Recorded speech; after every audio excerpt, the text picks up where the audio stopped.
Are the Grammys really the scammies? And do y'all still take them seriously? If it wasn't for oh. What's up, guys? Welcome back to my channel. Today I'm coming back with a new video, a new topic. Shout out to Annika. She gave me this idea about the Grammys.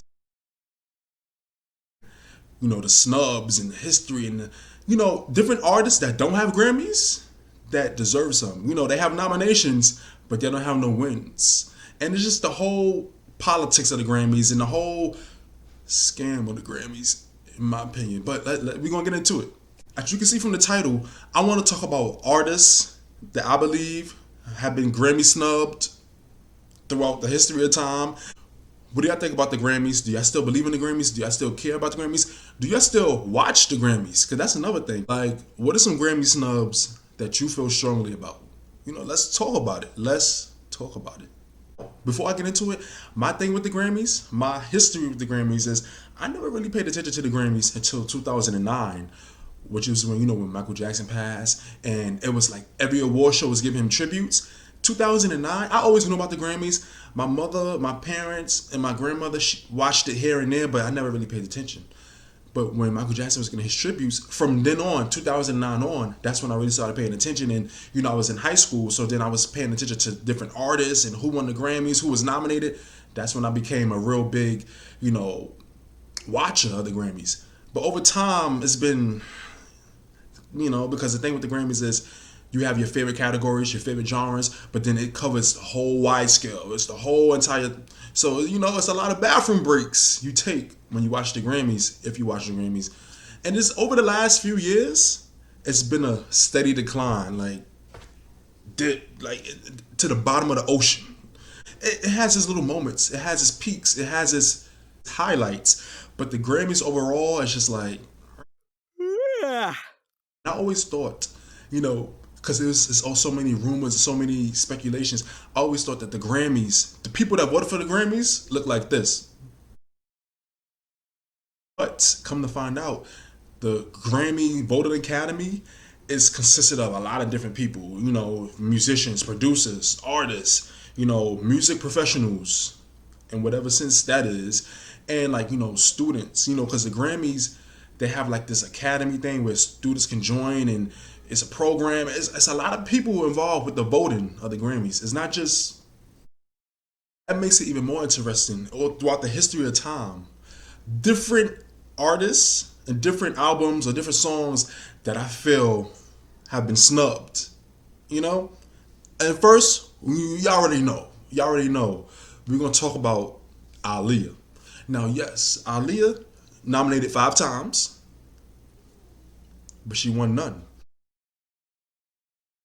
And the thing about it is, I really look at it, with the whole first album, the whole controversy, and this is the number thing with the politics of the Grammys, because they make it seem like it's all about the music, but if it's any major controversies or anything with the celebrities' personal life, you realize that they don't really, that affects their award show performance, that affects their award show outcome. Because you realize her first album, Aaliyah didn't get nominated for nothing, not even Best New Artist. But a year later, Brandy did. So it's like,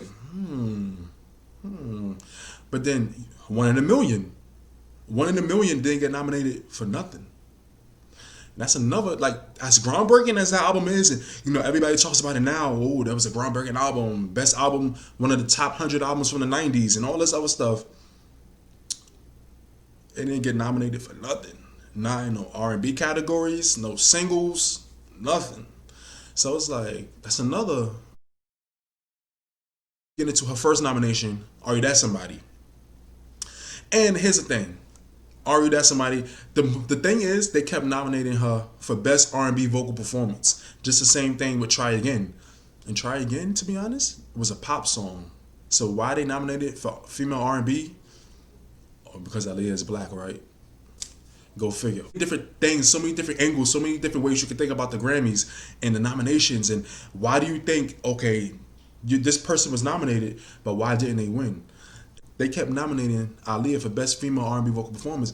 But the thing is, you already know when it comes to Aaliyah's vocals, they were more soft and subdued compared to who she was getting nominated against, Toni Braxton. And it's just for best R&B vocal performance. I can see in a way why Aaliyah didn't get those, because it's like vocal performance R&B. That's what that Whitney Houston type of singing. With Toni Braxton and the riffs and the runs. So it's just like, okay, but best R&B album, 2002, Aaliyah lost to Alicia Keys, and I really feel like Aaliyah should have won that. That was a major snub for me. That was a major snub. I felt like Aaliyah should have won that. And it's not because you would think, and that's another thing, you would think because she passed that they would just give it to her. But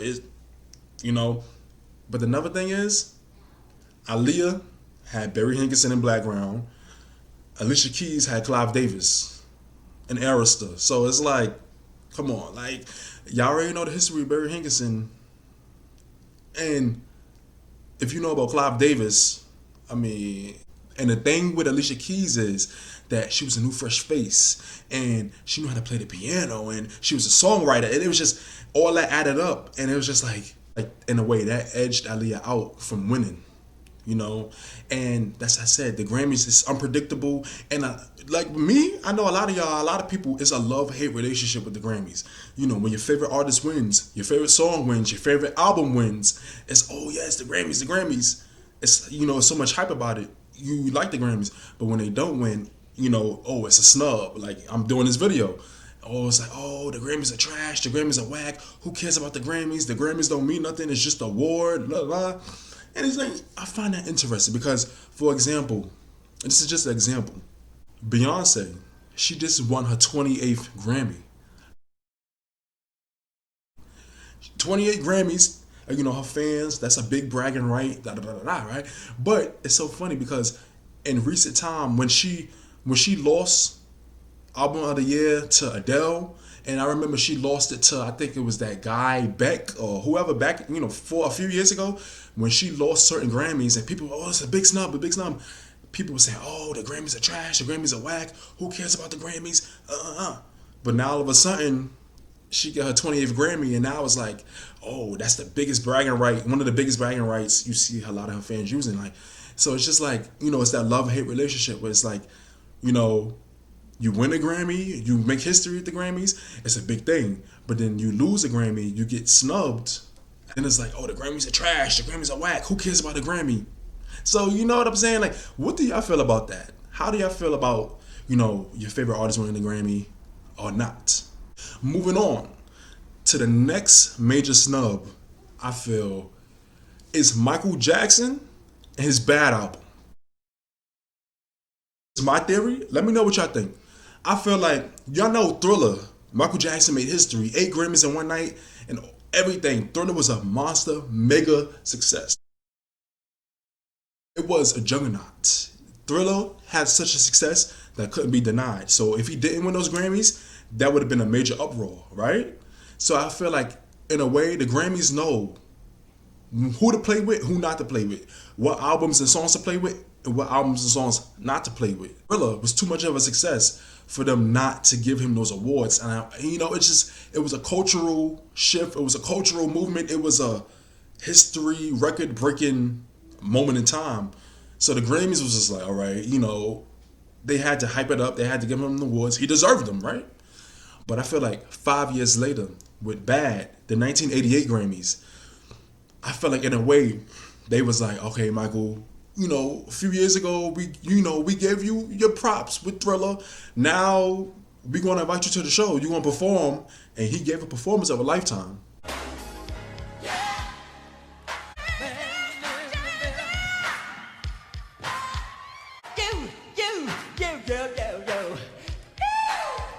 Nah, thank you for performing. Thank you for coming. We nominated you all these times, but nah, we gave you enough last time. I feel like, and you even look at Michael Jackson's face when he's sitting in the audience, it's just like, now you done pissed me off. You could just see and Michael was humble and everything, really set out for Bad to be a bigger album than Thriller, and him not winning those Grammys, like Thriller won 7 in those nights. The 8th one was, I think, for the E.T. soundtrack. That was just like but Michael took it in stride, and it's just one of those things where it's like the politics of the Grammys was just like, did they purposely not give him the Grammys because they gave him somebody for Thriller, or is it just like a unpredictable type of, every category he was in, he just didn't win. And the funny thing is, he won a Grammy, but it was for the Leave Me Alone video.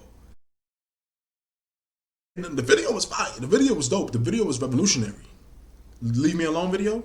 But it's like, imagine all the work you put into the album and then you only win a Grammy for the music video. And that wasn't even a major song. It was a music video for a song that wasn't even a single. It was just like one of those, bonus songs he had. This is like, Wow. what do y'all think about that? What did y'all think about that? Moving on to another Grammy snub. Or should I say snubs with Mariah Carey. And the craziest thing with Mariah Carey snubs is that they happened 10 years apart, in my opinion. First at the 1996 Grammys, then at the 2006 Grammys. She had all the big songs from the album. Fantasy, Always Be My Baby. She had that huge, big, record-breaking song with Boyz II Men, One Sweet Day. They even performed it.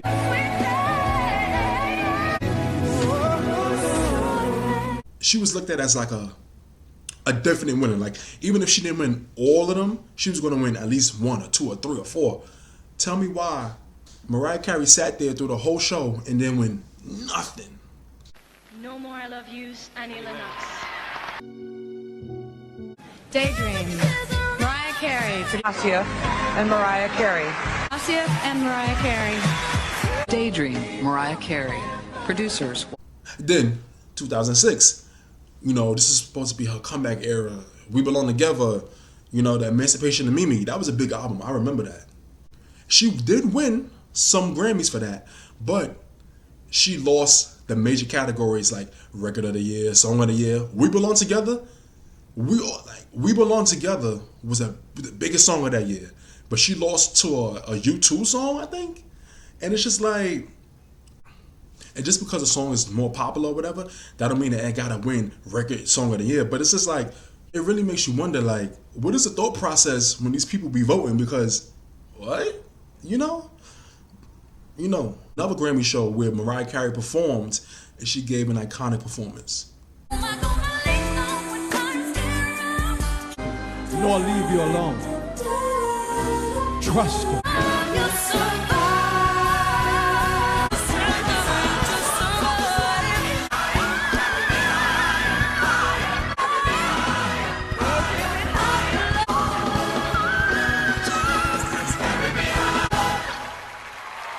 And with the whole Michael Jackson situation and the Mariah Carey situation, 2 times, 10 years apart, it makes you feel like, they know it's these big albums, it's this anticipation. They invite them there to perform. They give performances of a lifetime, but then they just let them sit in the audience and get snubbed. And it's just like it's the whole, everybody's watching just to see, let them at least win one.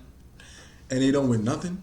But then in Mariah Carey's case, she won, but it wasn't for the major categories. And like I said, it's up to your own perspective. It's an unpredictable thing. But it's just like, how unpredictable are the Grammys and how controlled are the Grammys? How rigged are the Grammys? Because that brings me to another point when I talk about the Grammys and snubs.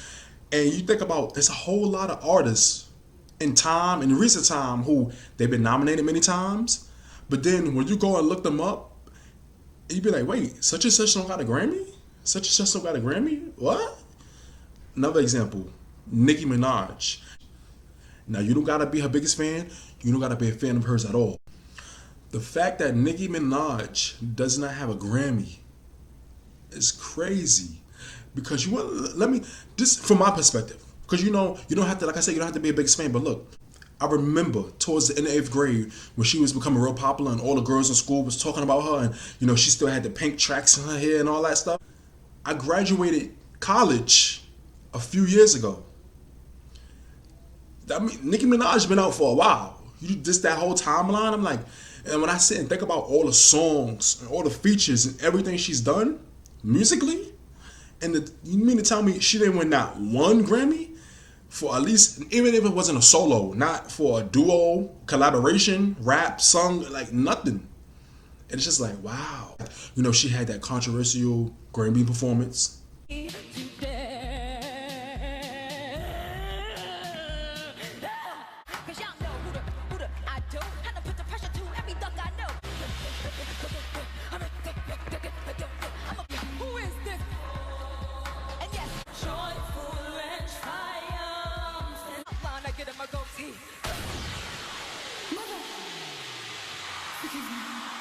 But then people was like, oh, after that she got blacklisted. But from my perspective, don't the Grammys gotta watch her rehearse and approve all the performances? Y'all watched her rehearse it, y'all watched her perform it.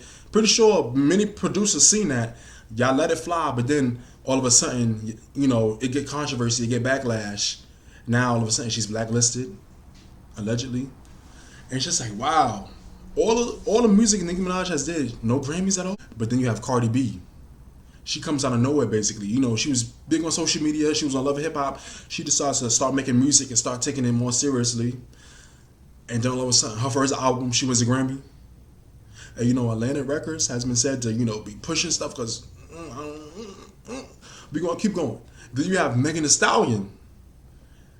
And like I said, this is not to say that they didn't deserve it.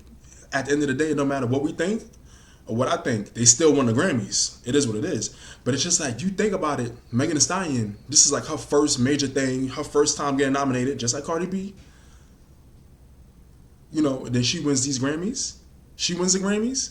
And, you know, she do a collaboration with Beyonce, and that wins the Grammy. Nicki Minaj did a collaboration with Beyonce, and that didn't win a Grammy. It start looking at stuff comparingly, and you just be like, it gotta be something. It has to be something. It gotta be something, because it's like, what y'all think about that? Because I always found that interesting. You know, Nicki Minaj been doing this for over a decade. But then here come Megan Thee Stallion, here come Cardi B. They first time getting nominated, they win right away. Nicki Minaj is just like I said, you don't gotta be a fan, but it makes you wonder. It makes me wonder. Another thing is, it's a whole bunch of artists throughout time who haven't, major, iconic, legendary artists who haven't won Grammys. And it's just like, you know, like I said, Aaliyah. You got Tupac, never won a Grammy. Biggie, never won a Grammy. Snoop Dogg, nominated 17 times in his whole career, never won a Grammy. You know, Diana Ross, she never won a Grammy. They gave her a Legend Award, but she never won an actual Grammy. And that's another thing, you know, after I said with Michael Jackson, a few years later, 1993, they gave him the Legend Award. And I feel like that was, you know, he deserved it. Of course, he deserved it. He's been doing this since he was a little kid.